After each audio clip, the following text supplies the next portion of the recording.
Yo guys, it's me Matrix here, coach of the Welsh Wailords, bringing you week 6 of the UGA Season 3 Johto Division Power Rankings. Joining me this week, I have got Bryan. Hey, what's up guys? And Crizzle of the South Croydon Soars. Hey everyone. Now, Crizzle joined us last season for maybe one or two of these ranking videos. I don't know if he's joined us this season. I don't think he has yet. So, welcome to the new season. Welcome to the new rankings. Yeah, good to be here. Yeah, first time. And it's been quite a week. A lot of upsets, I would say. I know I made hella bad predictions this week. I think I got like one right, and that was the safe bet in Otto. So, yeah. Just having a look at the kill leaders at the moment. I made sure this time that is the order they're supposed to be in. Zapdos is holding up at the top, 24 kills for the Merseyside Marowaks, gaining an extra 2 kills this week. Moltres is a non-mover, 18 kills for the Pacific Slowbros, and the Cinderace G-Max for the Pogging Porygons is still there. Not gonna lie, kind of bored of seeing the same 3 Mons up here in the top 3. Be nice to see some of the others. I had a look at further down, and actually currently in 4th is your Magmortar, Crizzle. Yeah, I'm trying to get it up there, but it's just not working for me at the moment. It's just it's doing great in the battles. It's just not getting enough kills. Yeah, it's just, I think it's on 14 kills at the moment, so who knows, maybe this week it bumps up above the Cinderace. We'll see. And unfortunately, I can't make the top 3 because I have a very balanced team of kills. I never get into the kill leaders. I think the one time I was in the kill leaders was back in UGA Season 1, where I had Cobalion at the very top, with like maybe second place with like 25 kills by the end. And yeah, I had Braviary with 22. Yeah, and then I think I had Aromatisse at 21 kills by the end. Quite a season for Aromatisse, I'm not gonna lie. Did really well. Does help when you bring a weakness policy set to matches, though. Yeah. Okay. I just missed out on the top 3 that season because Carmine got 22 kills on his Hatterene with like a better kill differential. Yeah. Yeah, last season I just had all my Mons do different kills. I'm surprised Sneasel didn't get up there with like kill leader or something, to be honest. Oh dear. Okay. So we start off with the very first match that was played last week. The Pacific Slowbros versus the Midland Marowaks. A 2-0 win for the Slowbros. This match literally went live before we even recorded last week's recordings, so it has been a hot minute since we've been able to have a look. Bryan, have you watched these matches recently? Not recently, but I do remember Oranguru put in a lot of work in this matchup. That's it. It's the Go Big Monkey. Yes. Yeah. I rewatched it today. I remember it just so I could have a bit of a refresher. It was really cool, really creative use of Oranguru, and what I really liked about that first turn is that the Midland Marowaks lead in the Togedemaru with the Iron Head, and they also have, I think, they had Taunt on Thunderous Prance Taunt. So the Marowaks, recognizing the Oranguru is usually quite a supportive threat, goes to taunt the Oranguru, but the Oranguru has just maxes. Maxes. Yeah. The monkey maxes. And we see a beat up coming off from the Dragapult, which was also there for the Mudsdale that the Slowbros brought. Using beat up for both for the weakness policy and for stamina if it ever came to it. But no, the monkey went big, got taunted, made no difference, got iron-headed, and obviously Oranguru can run the inner focus ability, I'm pretty sure. So flinching maybe not as important there. But we've seen how the flinches from the Togedemaru have been big in the past, and having the monkey just max in front, just ignoring the 2 moves that went off that turn, was really funny to watch, I'm not gonna lie. Yeah. And for Midland's credit, usually you would. Normally, it's a very safe move to do, to put a Haunt into an Oranguru. They might want to run like a Mental Herb so they can do a Trick Room. It would have given Midland some information, but this was an offensive build. And offensive Pokemon don't care about Taunt because they're clicking attacking moves anyway. Yeah. Absolute. It was very creative. Really enjoyed it. Just seeing in the thumbnail a Max Monkey made my day, to be honest. Mm-hmm. Definitely. It was definitely one of the big moments so far. I love it when those typical support-based mons end up having some sort of Dynamax plan. Like they have some sort of meme or like a trick up the sleeve, and they're like, "Oh no, you think this is just going to support my team? Nah, it's going to hard carry." And unfortunately for the Slowbros, I think it would have done a lot better if not for the fact that the Marowaks had one of the only counters to this Max Monkey with them, and they brought it with them in their 4, which is the weakness policy Orbeetle. Yeah. Like the monkey comes out, gets a kill, and then Orbeetle comes out and kind of slows the momentum almost. It might be +2, but it's not hitting that Orbeetle too hard. Yeah, right. And getting it down to a +1 thanks to the Max Flutterby as well. Yeah. And then really sad to have seen as well. I don't know if you remember, but we saw the Togedemaru running that typical Salic Berry Sturdy set that the Marowaks seem to be taking a shine to. So the Dragapult got it down with the Phantom Force, whatever it was it used, and it activates Sturdy, activates the Salic Berry. It's now faster for the next turn, and so he goes for the Fell Stinger, which if it KOs a mon, it gets a +3 to its attack. Goes for the Fell Stinger into the Oranguru, the Max Oranguru, who's pretty low in health anyway, thanks to the Max Flutterby from the turn before, and it leaves it on 1 HP. And roll to KO for a +3. Dang. I know, and I don't know if that would have made a huge difference. I don't think it would have made a massive difference to the whole game, but it's just that one little piece of tech that he was so close to pulling off, and it's just a shame that he never actually got to see it. Yeah. But no, the Slowbros had a nice, really well put together first game. The Marowaks did manage to stop the snowballing, thanks to the Orbeetle. But then the Slowbros come out in game 2, and they change their strategy, and they lead one of the best pairs in the format, I believe, which is Thievul plus physical Tapu Koko. We see that the Tapu Koko is physical in game 1 due to the Brave Bird that it used. So game 2, I think that the Marowaks were a little bit forgetful, because I'm pretty sure they went for a special attack dropping move into it. Maybe Eerie Impulse into the Tapu Koko, or they tried to do something to drop the special attack. So set them back a turn, really. Wasted that turn to try and do that. Gets the Airstream off into them. You get to see this Howell tech from the Thievul. Yeah, thank you. Gets the Thievul gets the Howl off, boosts the attack up of Tapu Koko thanks to the Unburden ability that Thievul runs. It's moving faster on the electric terrain. And the Tapu Koko was a bit of a demon in that game. Yeah. Tapu Koko is one of those mons where it's like its attacking side is higher, but a lot of people, but its special move pool is just a little bit better. So I do, but physical, but it still has a decent physical move pool. It's got that Brave Bird, Wild Charge. I don't know if it gets access to Play Rough. It doesn't. I don't remember. But U-turn. No, I don't think it gets a Fairy Stab. No, I don't know why it doesn't get Play Rough. It's ridiculous. The 2 physical Tapus don't get access to physical fairy moves. But the 2 special ones, Tapu Lele and Tapu Fini, both get Play Rough. Oh god. It's mad. Where's the logic, Game Freak?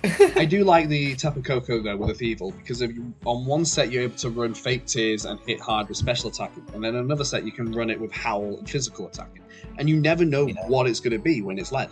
Like you can have an idea like, oh, maybe he might do this, but getting a -2 onto your side or a +1 on his side it's hard to instantly nerf the Tapu Koko, so you can't just go for a Will-O-Wisp, you can't just go for an Eerie Impulse to try and predict all this.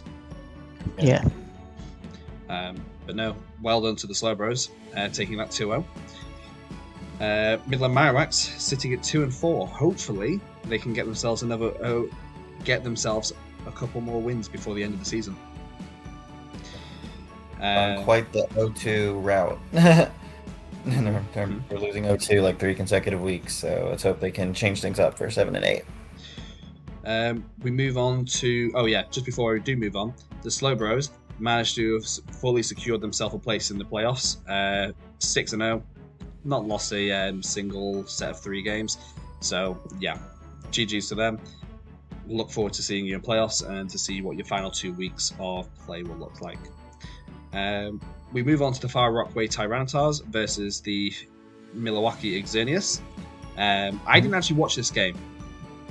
I watched it today. So I'll let you take it away. I mean, I know it was streamed on Twitch. I just haven't I don't really use Twitch that often, so it's haven't watched it yet. So 2-0 win. Take it away. Yeah, so he led the same lead he did.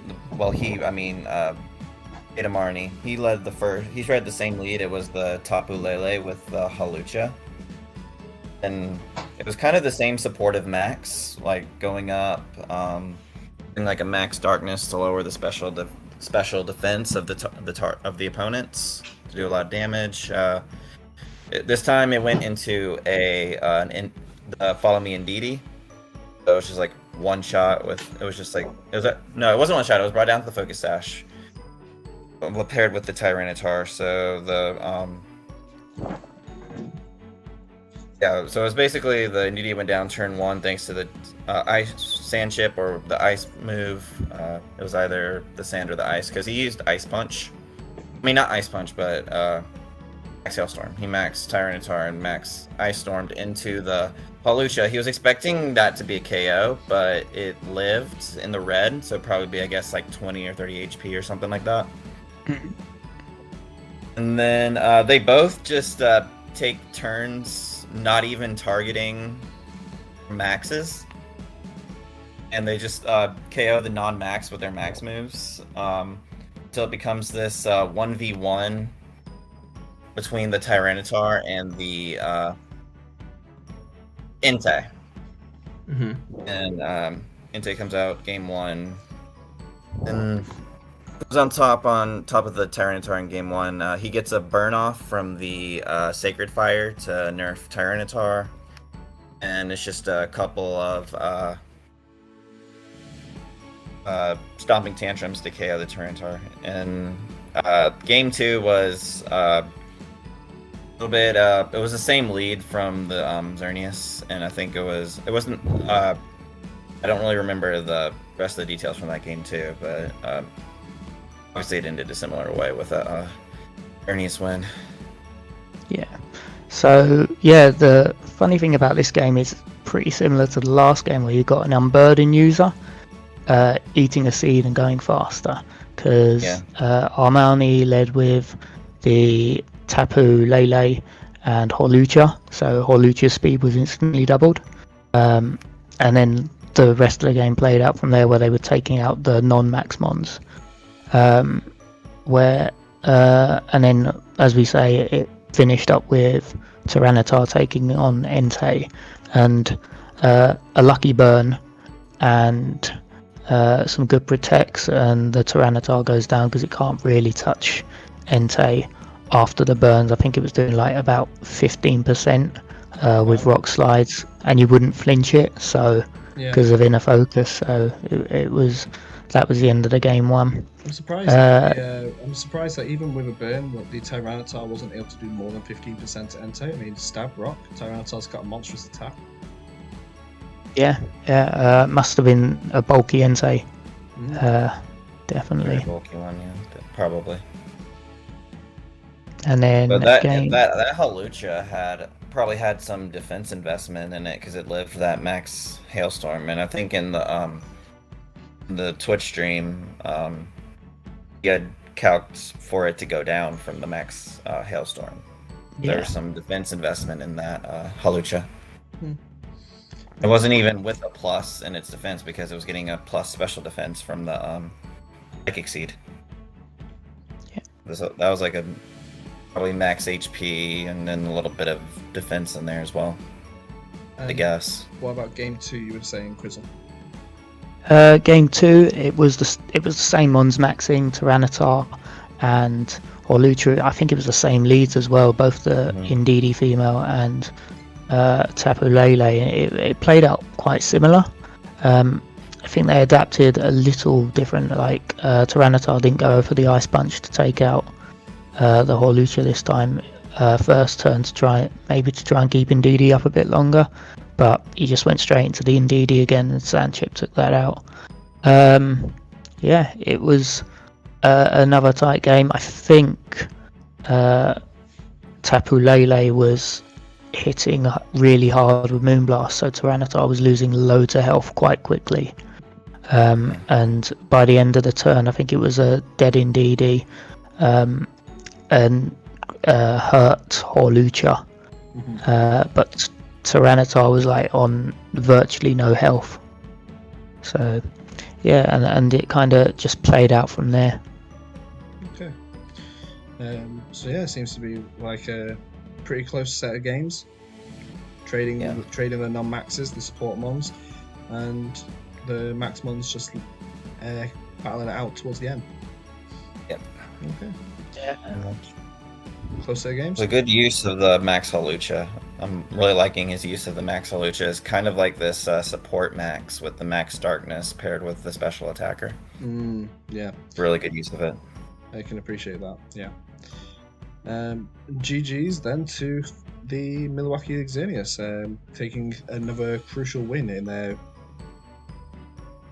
road to playoffs.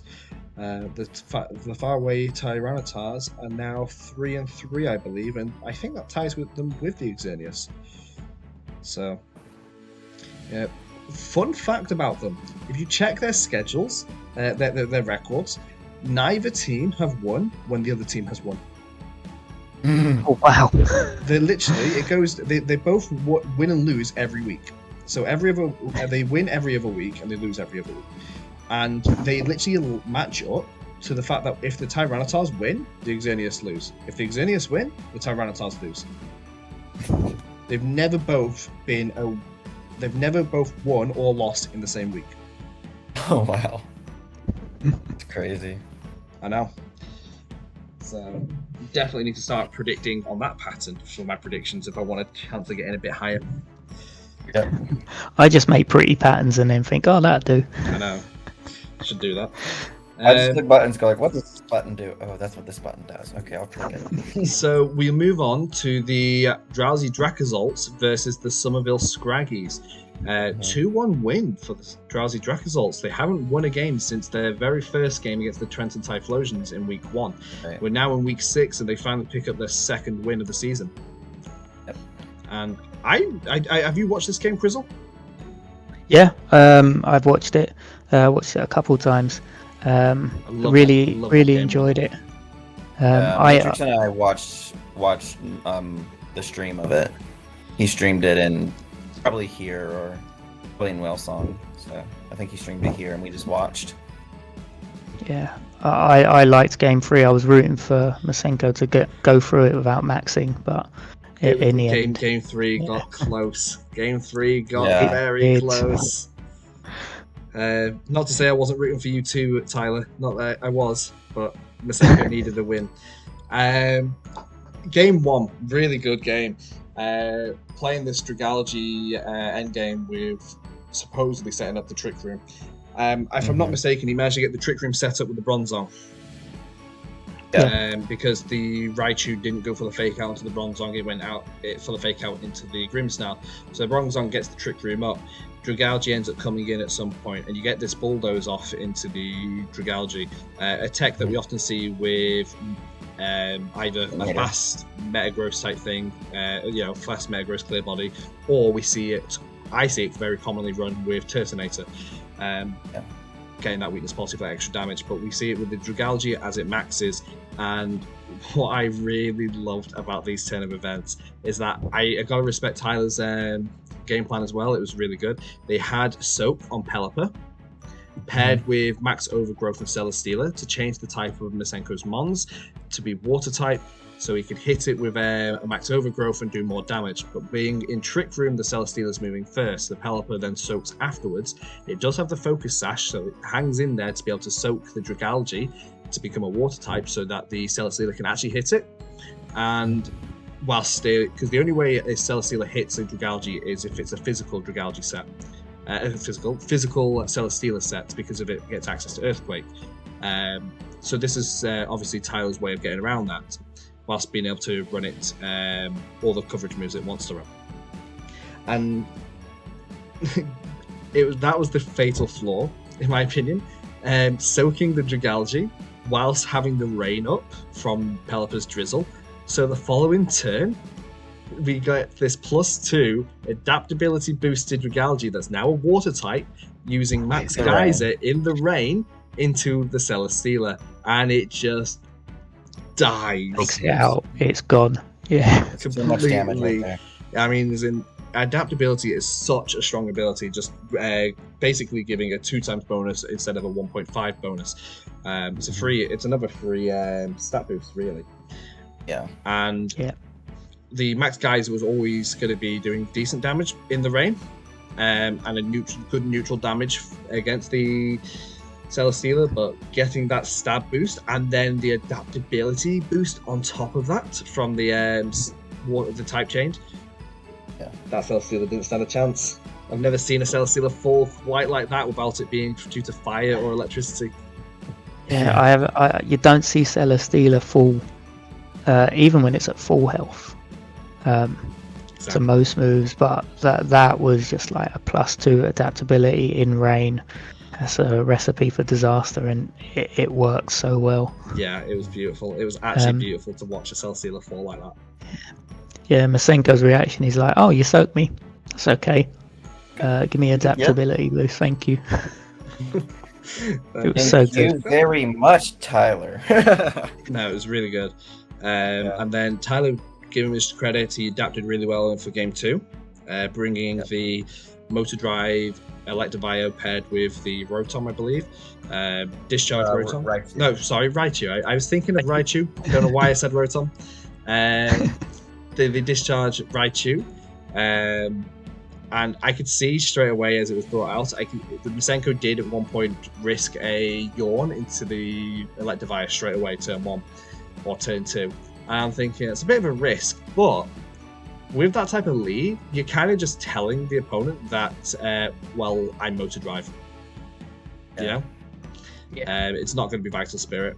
Even though that Masenko does have sleep activating moves like Yawn and does have access to the G-Max move of Grimmsnarl, G-Max Snooze, I don't think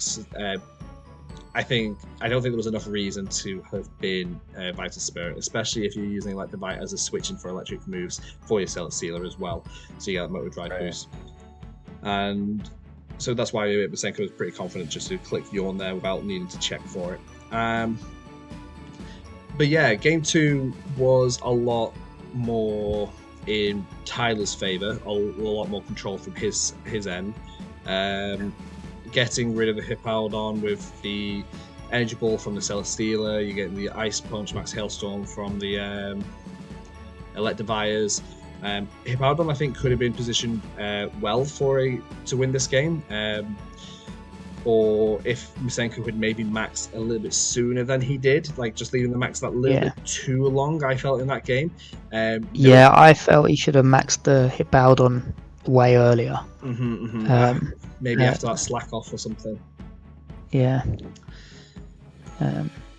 But yeah, I mean, brave of Tyler not to go for the Thunder Punch or the electric move when he was maxed to keep himself awake. I know, I was thinking that. And then the ally switch come down. I thought, that was actually good that he didn't. Yeah, exactly. And I think that's what Masenko was expecting him to do, was to go for that Max Lightning to help Tyler get rid of that sleep. If it was next to a Raichu, it would have just went into the Raichu. That's it. Yes, of course. There was the max. The Raichu had the lightning, Oh, yeah. so he couldn't go for the max lightning. I do feel though like maybe Masenko should have taken advantage of the sleeping Electivire a little bit more, to get the chip, or maybe to use this as a chance to get a max mon on the field, seeing there's only one mon on the opposing side actually doing anything. I did think it was really smart of Tyler. I could just feel that in the back he had Morgrem from the way he was playing. And he'd got it into a position where Celesteela could just flash cannon it into the Dragalge or whatever it did. I don't remember if it was flash cannon or not. With the Morgrem going for the fake tears, and it must have been a roll because of just the damage counts seemed so close. Yeah. It might have been a very favourable roll for Tyler, but it was definitely within the realm of possibly it surviving. But I don't think even if it had survived, I don't think the Max Wormwind would have taken out Celesteela. It was definitely, I think Masenko just played the game a little bit too late with his Max that game. Yeah. But game 3. So Masenko goes in this set without even a dedicated Max. Yeah, he left his Hippo on the bench. He left his He left his Dragalge on the bench, and he left Grimmsnarl maybe. Yeah, but Grimmsnarl, he didn't bring Grimmsnarl to max. It didn't have like a maxing moveset. It was very supportive of Grimmsnarl. Yeah, he had the Hippo, Grimmsnarl, and who else did he have? Bronzong. Yeah, Bronzong. He brought Bronzong, Pincurchin, Hippo, That was it. And Grimmsnarl. He left Stoutland on the bench. Stoutland, yes. Yeah. Stoutland. Yeah, which is one of his other dedicated maxes. Or not dedicated, but possible maxes, yeah. It was... I just remember the end parts of the game more than anything. I felt like Masenko got himself into a really good position. Like from the mid-game point of view. Yeah. Crizzle, do you want to add a little bit more to this game? Maybe it's a bit fresher in your mind. Yeah, so I remember watching it and just thinking along the lines of Masenko should max now or max earlier than he did. Like if he didn't have a max target with him, so I was thinking I'll just max the Hippo, get something out there that can do some damage, and towards the end when it turned to the I've got to max Bronzong because everything else is out. Yeah. That was nerve-wracking. A couple of times we were trying to guess what Mani was going to max because he'd gotten a couple of curse boosts on the Pincurchin, so we're like, okay, he's got attack boost on a physical Pincurchin. This could be a good potential max target, but I guess he thought it took too much damage. Yeah. So he passed up on it, and then there was one turn where it was Bronzong and Hippo versus the Celesteela. Just against the Celesteela. Yeah. And and Masenko has not maxed yet, but the Hippo could possibly go down to a energy ball, and it does. So it just leaves Masenko with the Bronzong versus the Celesteela, and Celesteela's already done its maxing. Well, Celesteela didn't max, but Tyler's already maxed. So he doesn't have a max turns out, so he's just forced to max the Bronzong and do a support Bronzong with like body press, bulldoze. So he just uses like 3 max knuckles, and 2 of them get blocked by protect. They still do damage, but it's minimal damage. It's probably not even damage at that point. What I really liked about the way Masenko played this game is that he had this mindset that he needed to disrupt Tyler's max and stall it out a little bit, which he managed to do pretty well. He managed to disrupt Tyler's max. He delayed the momentum that Tyler needed, and then he just seemed to fall short of finishing it off towards the end game. And this is seen because he got Hippo into a good position. What he needed to have done there was to have just because he wanted a Trick Room up. And with Hippo, he decided, I think maybe he went for a slack off or something to try and get some health back. But Celesteela's faster than the Hippo. He'd already seen that Celesteela's got Energy Ball as well. And it was an easy play for, well, not an easy play, but the Summerville Scraggys at this point are facing a defeat. They are. because of Masenko's still got a max option, and they're not going to be able to one-shot a Hippo that's maxed. So the Scraggys just go for the Energy Ball, KOs the Hippo. The Hippo needed to have maxed and gone for a max guard. If they'd gone for the max guard there, the Trick Room goes up. You go for a max Flare the following turn, or with the Hippo, and you're doing so much damage that even if the Celesteela goes and crits your Hippo with an Energy Ball, a crit Energy Ball, and KOs the Hippo for some unknown reason, you've still got the possibility of Bronzong to easily finish it off with Body Press inside Trick Room. Yeah. But no, instead, it doesn't do that. It doesn't max. Hippo goes down, and we're left at this nail-biting finish to this third match. With you having to use Body Press, which may I add, the Bronzong, considering it's using Bulldoze, it's got negative attack investment. It's got a minus attacking nature with 0 attack IVs. So it's got literally the minimum amount of damage a Bronzong can do, and it's facing up against a Celesteela with max Knuckle. The Celesteela protects on 2 of them, still gets a boost on 1 of them, but then you're out of max, and those 3 turns of max have basically done nothing but just chip away at the Celesteela, because you can't even use the boost, because your only attacking move is Body Press. Yeah. And it came so Body close. Press raises defense, not attack. Yeah. The Body Press uses the defense stat. Exactly. Doing damage, not the attack stat. And it became so close. I still think it was a roll to KO near the end. Like, I think he could have easily have just not KO'd at the end and then died to the Celesteela. It was possible. definitely close, and a lot closer than it needed to have been. But, needless to say, Masenko, congratulations on your 2nd win. You're not completely out of the runnings just yet. And the Summerville Scraggys take their 4th loss. Their 4th loss in a row, may I add. They started their season 2-0 and have lost all 4 games since. Both of these 2 players are going to be trying to compete to get themselves a place in this playoffs in the top 8 with 2 games left to play. I think we've spoken enough about Masenko and Tyler's game now. Let's move on to your game, Crizzle. I think there's no better person to talk about it than yourself. A 2-1 win for yourself. Yep. This personally I thought was a fun game. I really liked it. Took on Yasha and the MK Mimikyus, and so he had a Rain team and the Regieleki. So my plan straight up was, okay, try go faster. Magmortar does damage to over half his team, so I've also got to try and stop the Rain, and I took it from there. Predicted the Regieleki lead, so Crobat carried a Wackenberry, and it was always surviving with a Wackenberry, and if he was going for Electro Web to slow me down, I had the Bishop for the Defiance, so I get the boost off of it.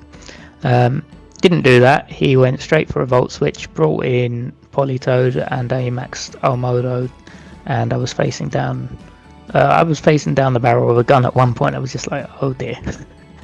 Didn't you protect the Crobat first? Didn't you protect the Crobat first turn? First turn, I believe I did. I protected Crobat to see what he was doing, but I couldn't stop it I couldn't stop the Toad coming out in the end. And then so I just had to rely on the sheer power I had in the back of PZ and Magmortar. So PZ pops out, maxes, starts hitting stuff really hard, and Magmortar is there next to it thinking, yeah, okay, I'll hit stuff when I can. I was lucky game 1. I know that because if I think it's Regieleki hits the Electro Web onto Magmortar, it drops my speed by 1. Magmortar's then slower than the Almodo in Rain, because Almodo was -1 because I hit it with a max strike. And then he would have taken Magmortar out with a liquidation, and I would have been stuck in the rock and a hard place because Porygon Z, as strong as it is, can't touch Registeel. That is true. So I managed to get out of the Rain, and Magmortar clears up. So I think they both finished with 2 kills each. Game 2 is much of the same, except I didn't get a single kill. Like Yes. the only one of his dies. You were so close. Is the Amaldo. Yeah.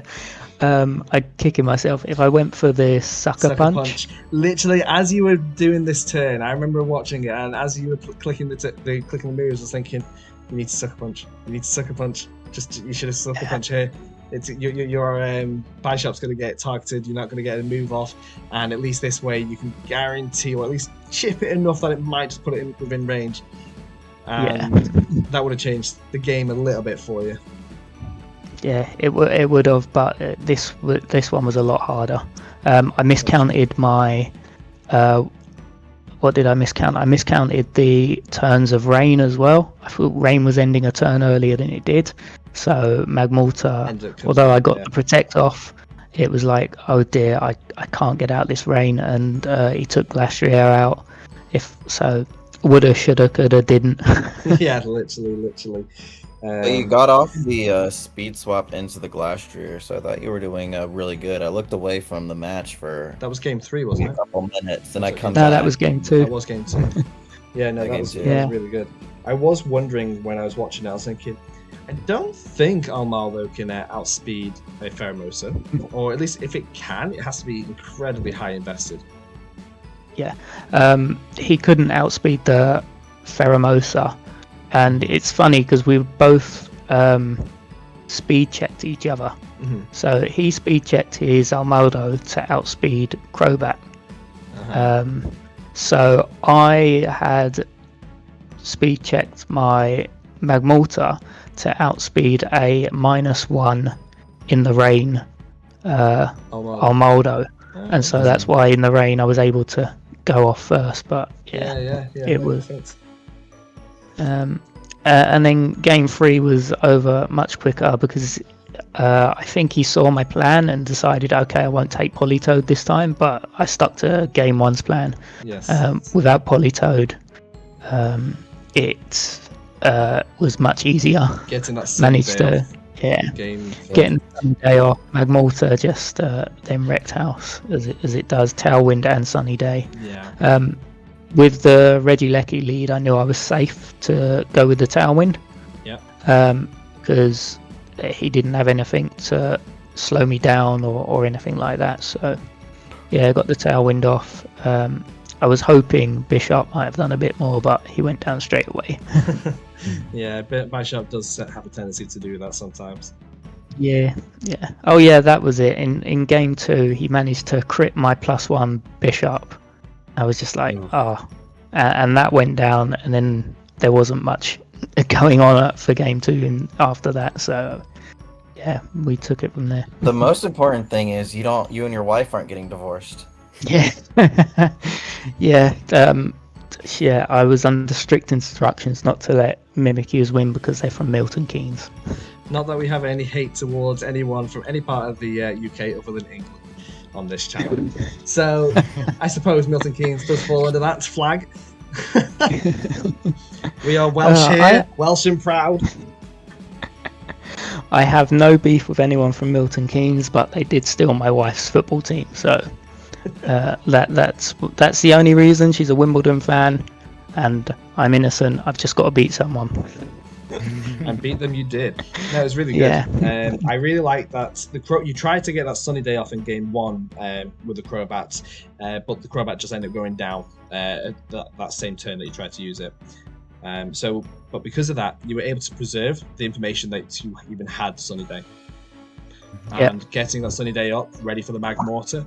Ooh, did that Magmortar hit hard in that sun. And it was able to take all those water type attacks a lot easier. And as you say, without that Politoed being able to change that weather, it was pretty good, pretty sound for the Magmortar to take that game. Yeah, and take it did. I think it ended up with 3 KOs in that game, and Crobat killed something with a quick attack. Yes, I remember seeing the quick attack. That was an interesting reason. That was an interesting choice. Is that because of the Regieleki or? Yeah, it was for the Regieleki. So a plus. I was assuming it'd be Sash, and so a +2 Sucker Punch takes it down to Sash, and then the next turn I quick attack it, and it's out the way before it can do anything else. That was the reason behind it. Never came to pass, but it was there just in case. But was it the Rabombe was the one with the Focus Sash, right? Yeah, Rabombe had the Sash in the end. I'm not really sure. So I think the Rabombe at 1 HP. Yeah, I'm not really sure what the Regieleki was carrying. Probably either a Magnet or Light Clay. Well, not Light Clay, but maybe Magnet, maybe a Wide Lens. I doubt it was Wide Lens with a miss. But yeah. Yeah. Oh well. GG's to you, Crizzle. You move on with. Is that your 5th win now? Yep, 5-1. 5-1, going strong. I'm pretty sure that's safely secures you a spot in the top 8 for the playoffs. So we'll be seeing you there hopefully. One more win would definitely guarantee you that spot. Yeah. So keep at it. Look forward to seeing your results from this week. So we move on. Dark Lord's Greninjas versus the Crymych Colossals. They will be postponed until Makeup Week, just after Week 8, just due to some IRL complications for the Colossals. So hopefully they'll be back with us this next week as they are up against the Trenton Typhlosions. So best of luck over there, guys. We will sidestep now over to you, Brian. Talk about your match versus the Shivering Snowments. 2-0 win. Yes, my first 2-0 win of this season. All my other matches have been either 2-1 wins or losses, so good to get a quick one, get one of those quick ones done in my favor.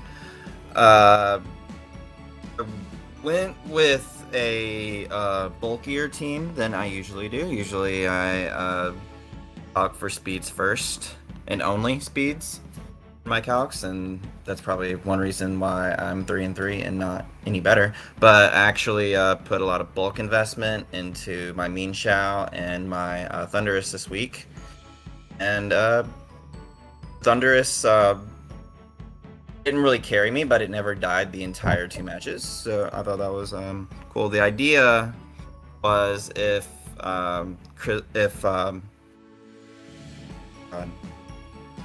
Zam brought like the the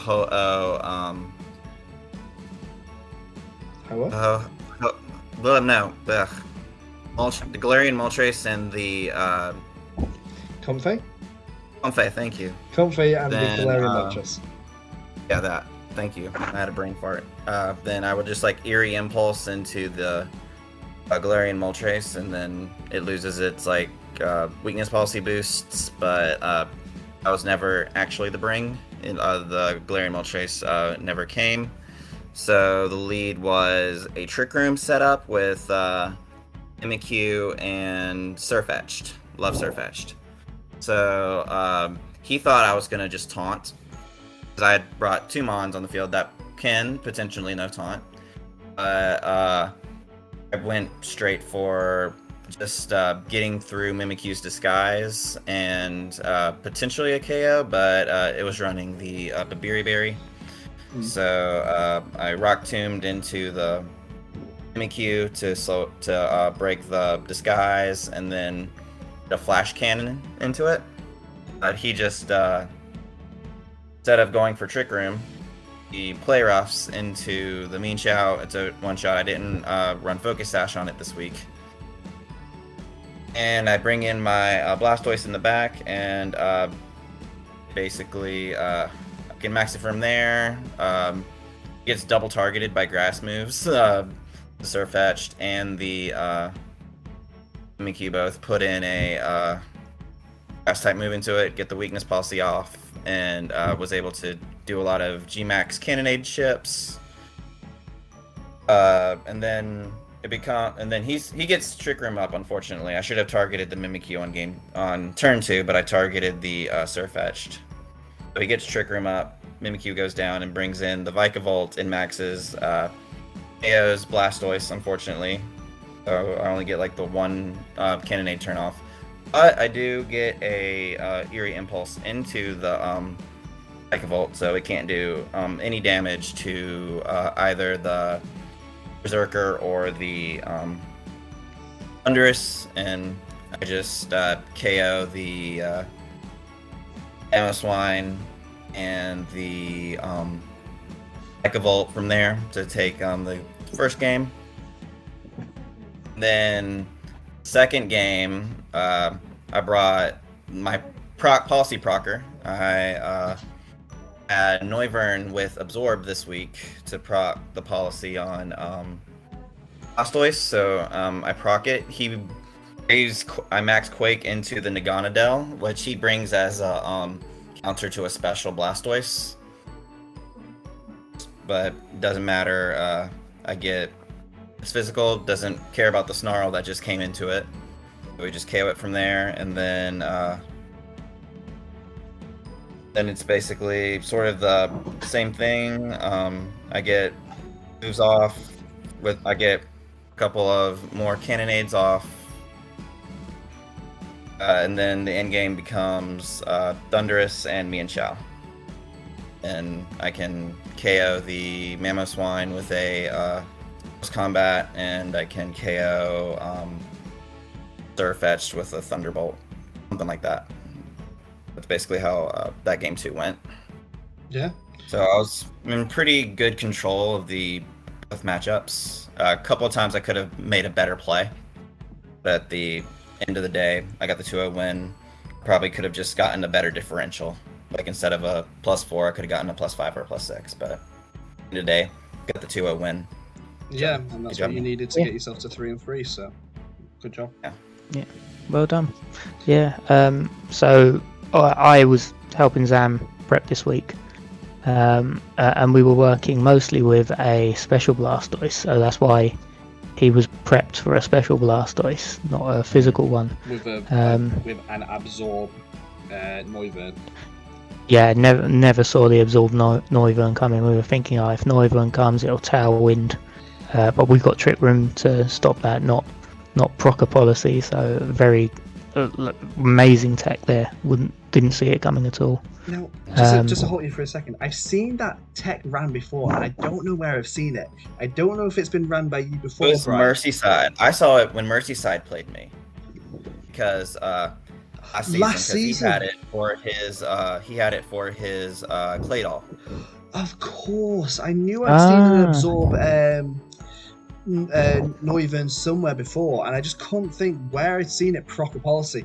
And they also had a Blastoise last season, so I see now where I've got that, where I'm remembering that from. Okay. Mm-hmm. Yeah, and even the Noivern I had was running bulk, because I was running the Yachi, and I had it living a Icicle Crash from the Mamoswine with the Yachi Berry from full, but that Snarl that the Gonadel used probably either made it an automatic KO or a roll in Zam's favor at least. So, but sometimes it's better to run bulk instead of speed, especially if you know you're going to be faster even without investment.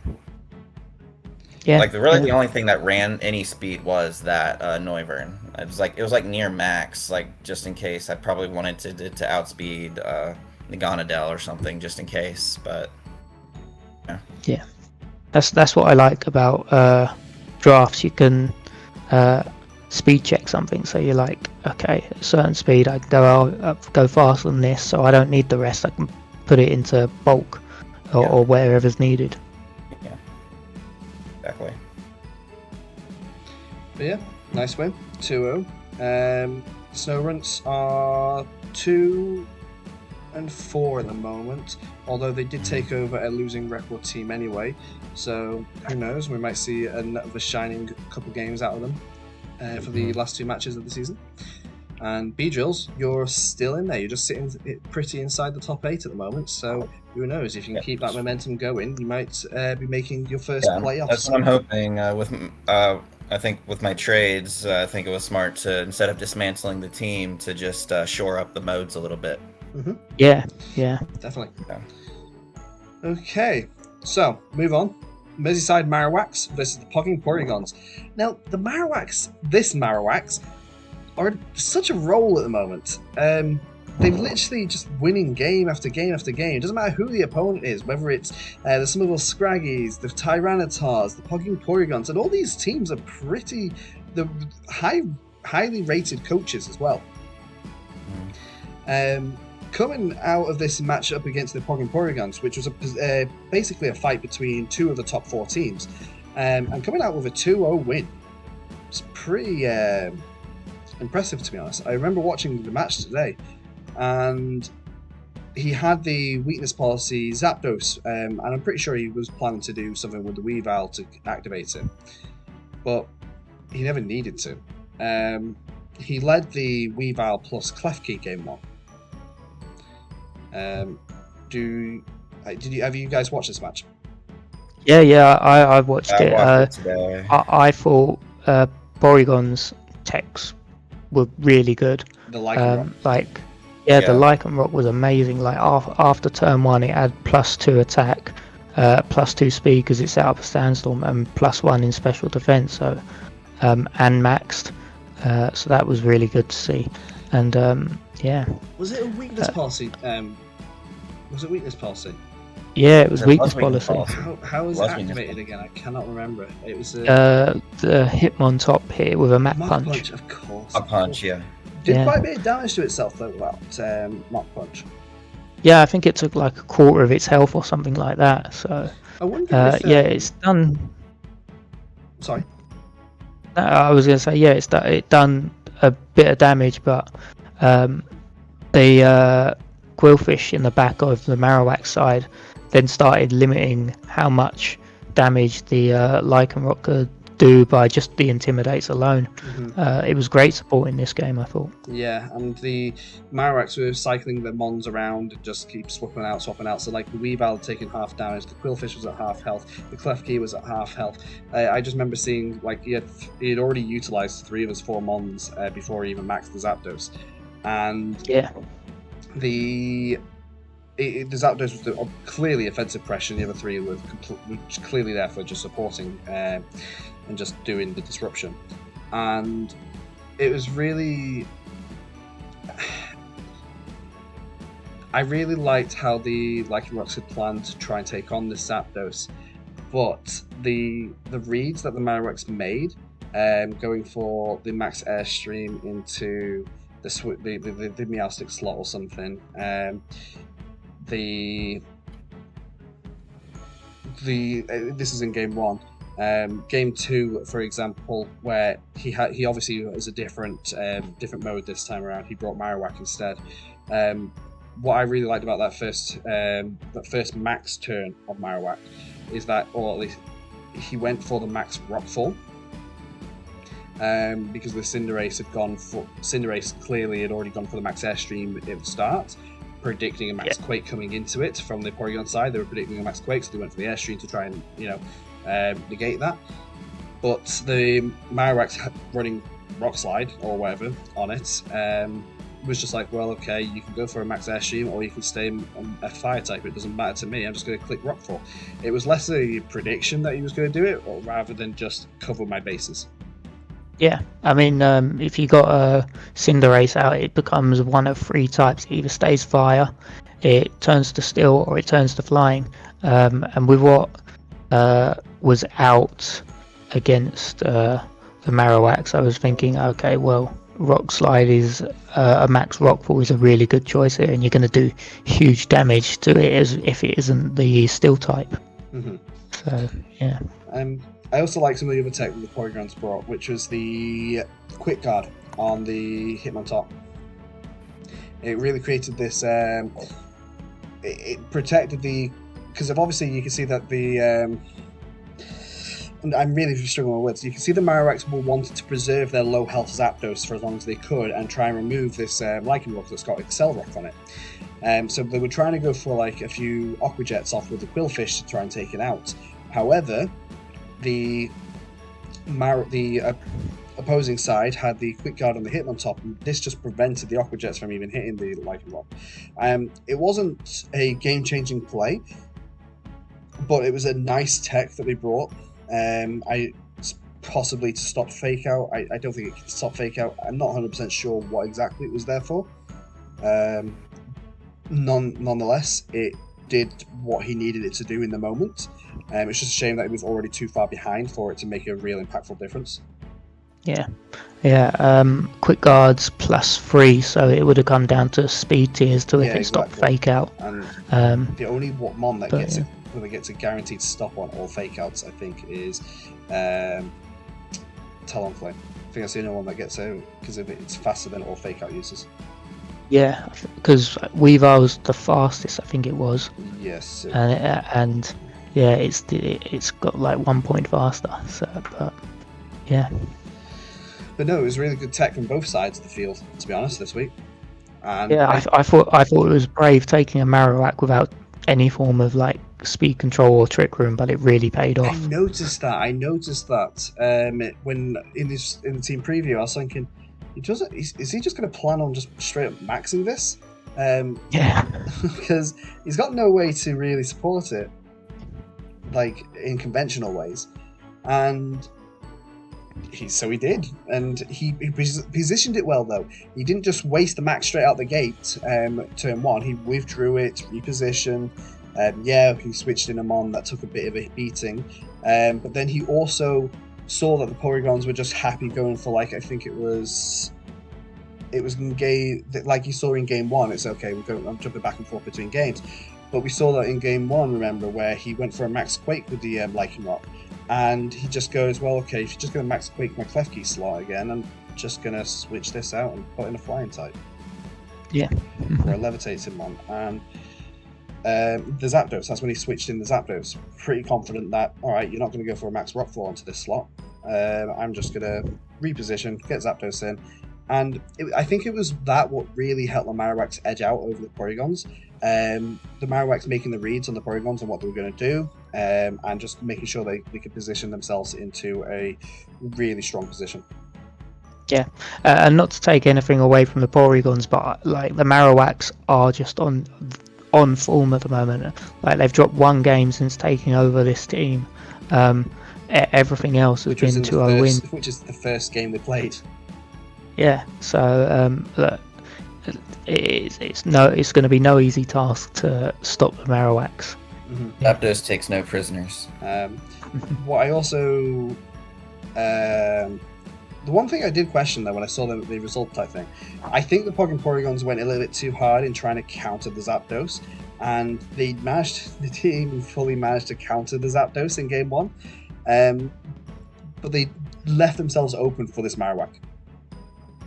Because they didn't bring Primarina with them, which is, I think Primarina, personally, I prefer Primarina to Cinderace. I think Primarina is a better mon than Cinderace. That's my personal opinion, but that's because I'm not as hyper-offensive. And they don't bring Primarina, so the Marowak's able to go in quite hard. And I was just thinking, like, Mach Punch into the Lichen Rock, that does quite a bit of damage. I know it's not technician boosted, it's just being intimidated, but you still have to run attack on it for close combat to do anything. You can't run a negative attack. And wouldn't it have just been as easy to have gone Aqua Jet with Primarina and do less damage? Yeah. And then you've still got a threat for a Marowak. I know the Zapdos could target you better, but then if you're running Aqua Jet, you're more likely to be running 4 moves, and you could run it Assault Vest, and I know, there's just things I took from it.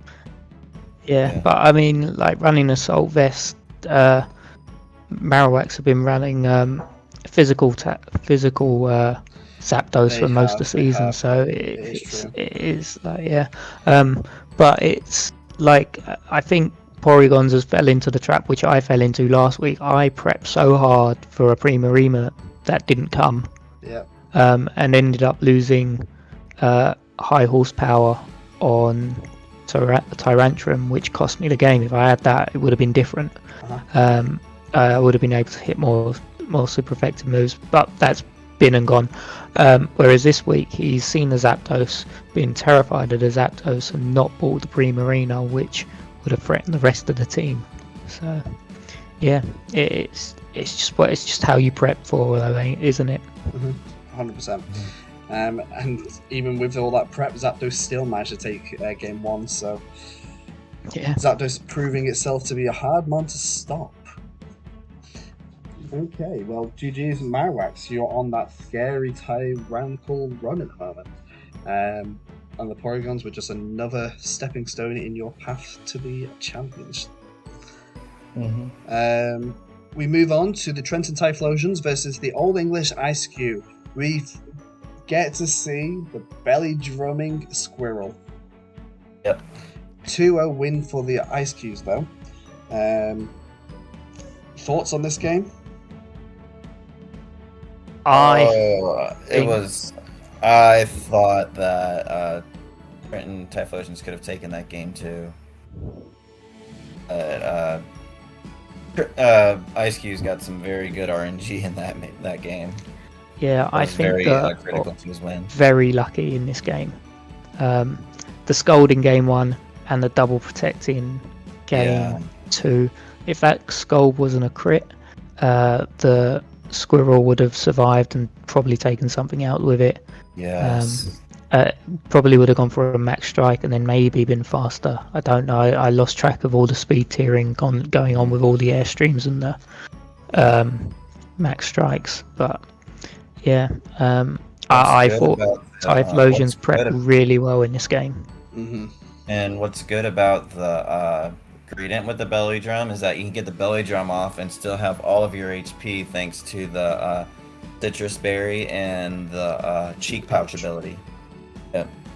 And most times when you run a belly drummer, it's usually with that citrus berry, and you just get like a quarter of that HP left. But thanks to the cheek pouch, it just goes all the way back to full with a +6 in attack. So it's a really good tech and a really good bring by the Typhlosions. And it was so close to getting him a win, I think. If that Scald from Starmie didn't crit, I think he could have taken game 1 possibly. And game 2, I think he played it right, but Eiscues just had to have that second consecutive max guard to win. Like, that was his win con. He got it. Mm-hmm. Mm-hmm. So that's not to take away from the Eiscues, though. I still think that we played a good game, set of games. Yeah, definitely. Good calls, good brings each game. This could have been the one that Typhlosion got the win. So that Greedent was really good. That was a really good Greedent. Yeah. Sometimes RNG just favors who it favors. They do say sometimes it's better to be lucky than good. They do. But that's not to take away from Gurt. He's a great player and he is where he is for a reason. But yeah, it was a really good game. Really enjoyed it. I don't think I'm actually giving it enough credit, but this I think Gurt's shock when like the amount of damage Greedent was actually doing, like taking out the Arcanine behind the Reflect. Yeah. Even though it was +5 instead of +6, but when you talk when you're at that stage, it's like +5, +6. What's the difference? It's doing the same to a non-maximum. Yeah. But definitely it wasn't even like the super effective max quick. I think it was just the max strike into the Arcanine at 5, even with a Reflect. Just bam. Proving why these max normal types, these bulky normal type mons, can be such a threat in the max format. Yeah. The only thing I could really criticize Typhlosions for is I don't really understand why they led the Garchomp in game 2. It went out with, what was it, Tangrowth? Yeah. Why don't you Rage Powder and then attack, do something? But it went out and died. Literally. Yeah. And Gurt predicted, I think, in that game that he would be going for a Sleep Powder or something, and he was trying to play around that. Yeah. But that's the only criticism. Like, his play with the Greedent, the Tornadus, and Tangrowth, and around how Gurt was playing was really good. It was just RNG favoured Gurt a little bit more. Yeah. Well, that concludes this segment, the Week 6 results. We move on to our little arbitrary power rankings, where you'll notice a slight difference for this week. We've got the Trenton Typhlosion still down at 16th. We're still looking for that first win, dude. You're so close. I know it. Especially after this last week. Played really well. I'm sure you'll get that one win yet. We've got the Midland Marowak down in 15th, dropping down after another loss this week. So, unfortunate there. The Dark Lords are yet to play another game, so they are unmoved, really. With just the Summerville Scraggys dropping down to 13th with their 4th consecutive loss this season. Moving up above them, however, is the Drowzee Dracosalts getting their 2nd win just against the Summerville Scraggies. So, hopefully that's a start of a new little run of wins. I know, Brian, you're hoping it's not. Yeah, I'm not hoping for it. I'm not hoping for that. I want to keep winning. The Shivering Snow Runts dropped down to 11th place this week. I know they were up there, high and up there last week. They are 2-1 on their own personal record, with a 2-4 on the team's record from who they took over with. We see the Eiscues move up to 10th spot once again with the Far Rock with their win. The Far Rockaway Tyrannotars taking a loss this week drops them down to 9th with the MK Mimikyus now in 8th. The Milwaukee Xerneas moved up to 7th with their win against the Tyrannotars. 6th place is to you, Brian, with your 3rd win of the season. Coaches on 3 wins are going to be in a favourable position for the top 8 anyway. And speaking of 3 wins, we have the Crymych Colossals. I think they're currently on 3-2. Yeah, they're at 3-2. Yeah, they're one of the only few teams who could be on 4, depending on their results with the Dark Lords after the makeup match. So deservedly keeping their 5th spot place. Right. We move on to the top 4, which I consider above and beyond the rest of the table at the moment. These are the elites of the league at the moment. We've got the Pogging Porygons. They dropped down into 4th after taking their loss versus the Merseyside Marowaks. The 2nd loss of the season being to the Old English Eiscues with their 1st. South Cronin Stores taking your 5th win. You are now up in 3rd in our rankings. Going really strong. I understand you don't want to be up there in the tops of these power rankings. You like to consider yourself more as the underdog, or don't really want to be a favourite going into these matches. A lot of pressure, I presume. Yeah, makes me feel like I should win, but I like being the underdog and taking on some stronger opponents. But the team's done well. The team's got me there. So and it's a shame that you don't get to face either of these two our top 2 before the end of the season. Have you played the Pogging Porygons? Yeah, I played Pogging Porygons. Oh, you lost them last week, didn't you? Yeah, they beat me last week. So so with you just having that one extra win, you're just edged above them this week, even though you have lost to them. I do think that your team is a little bit stronger. You're having a stronger season at the moment as well. For the first time since they've been up there, we have dropped the Pacific Slowbros down into 2nd spot. Although they haven't lost, neither have the Merseyside Marowak since taking over the team, and we can't count the loss on their record as a result from them. They themselves have actually taken on every opponent 5-0, won against them all, won against the last 4, 2-0. They haven't dropped a single set against the last 4, only losing a set to the Far Rockaway Tyrannotars as they took over the team. The Slowbros have been doing really well themselves as well, but I felt like this week it just deserved to have the Marowaks just shone a little bit higher, with they're just on a roll. So I just wanted to highlight that this week. Get some changes, get some mixing up going on in these standings. But the Slowbros are also 6-0, so by no means, if I could put them both on number 1, they would be. But we have to differentiate, and to make things more interesting, we have dropped the Slowbros to 2nd, and the Mizzyside Marowaks. You are our Week 6 number 1. Congratulations, AJ, who's not here. Yeah, unfortunately, he was hoping to join us for this week, but duty calls elsewhere. Shane, hopefully you managed to get round to completing the Machamp of the Week series. Yeah. He's obviously skipping out on this week's. He should be... he should be coming back with the Machamps of the Week for weeks 7 and 8 as a double header episode, I believe. Yeah, and he's just gonna do like majority on week 6 or whatever. So stay tuned for that result. Okay, so that's basically all the ranking stuff out the way. We'll have a look at the Pichu's Pick'ems, and straight away I noticed that I'm not on the list anymore. So that's it. Thanks, guys. See you later. No, I fell so far down. I think I'm in 14th at the moment. I'm below Misenko in the rankings at the moment, and Misenko started off at the bottom. So I don't know, man. I've just been mispredicting the last few weeks, just getting every game wrong. It's crazy. I'm usually pretty good at these type of things.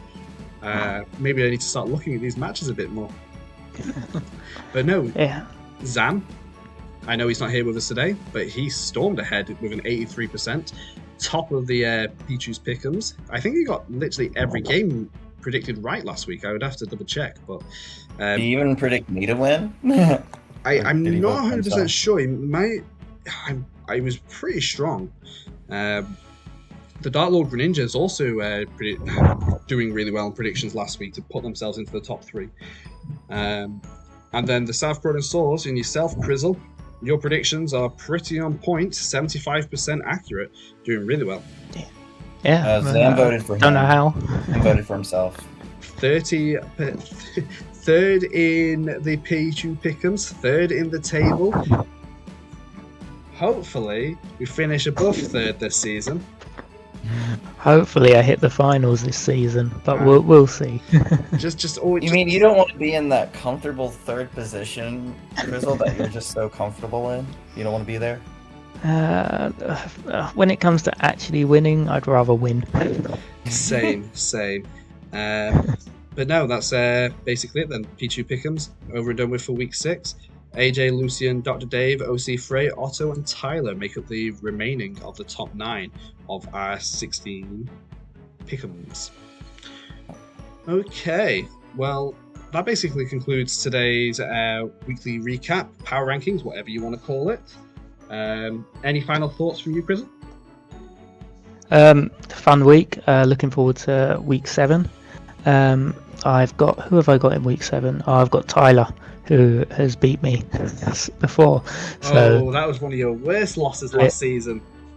Yeah, he was the first person to beat me 2-0. He was first to beat me last season, and he beat me 2-0.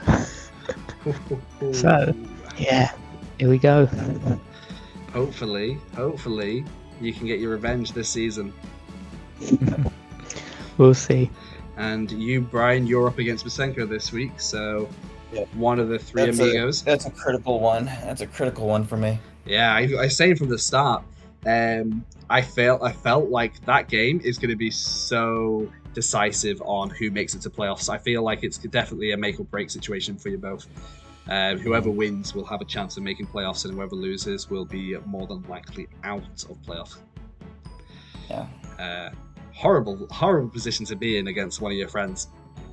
Yeah. But got to be greedy, got to go for the win. And on that note, thank you both for joining me this week. Been a pleasure as always having you, your inputs and your opinions. Yes, love being here. Yes, it's been great fun.